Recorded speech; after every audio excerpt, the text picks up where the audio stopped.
हे सरस्वती पूजा देख के जैसे याद आबि गेल। हमहूँ सब अपना सब जहिया छोट रही एक बेर सरस्वती पूजा केने रहिए बहुत पहले के गपे।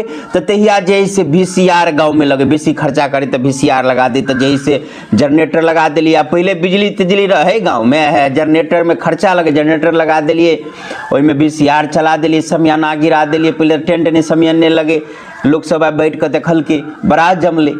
अब जमली तो जैसे चंदो रहे गाँव में से किछु मांग लेने। तो एक चाचा रहे से तहिया में जैसे वो चाचा के मास्टरी, तो मास्टरी तो चाचा जैसे दिल खोल कर 151 रुपया देने रहे, हाई लिस्ट में रहे। अब जैसे पूजा भेले, सब कुछ भेले, ठीक ठाक बहुत निक भेले। तो प्रसादी ले ला जाए रहे उ चाचा। तो जैसे संजोग से नजर पर नहीं पड़ल हमरा सबके, जे मेन रहे तकरा सबके। तो जैसे कोई आदमी दे दिल के वो चिक्सा वाला प्रसादी, आटा वाला दे दिल के।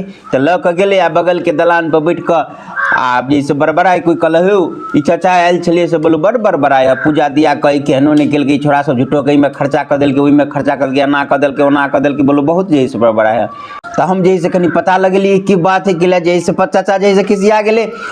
तब जे सब रहे तरा पहले रो चाचा जे आयल छलुआ तो ओकरा जैसे कथी वाला प्रसादी दिलिए, आटा वाला दे दिलिए। तो कहलकै हाँ है जोड़ी के गबड़ा गेलो आ थम ला कोसिया वाला, पहले माटि के कोसिया में चले चले बुनिया वाला प्रसादी भर कर आ ल जाकर हाथ में दिले। देखियो छौड़ा सब लोग तो देवे नहीं केले, सब गबड़ा दिलके। तो बुनिया वाला प्रसादी हाथ में लेता कह रही चाचा है तू सब बेर टप कर दिली, बोलू नाम कर दिली, जनरेटर लगा दिली, VCR चला दिली, भर रात रामायण चल रही है, तू सब तो जय जय कर दिली, एक बेर कमाल कर दिली।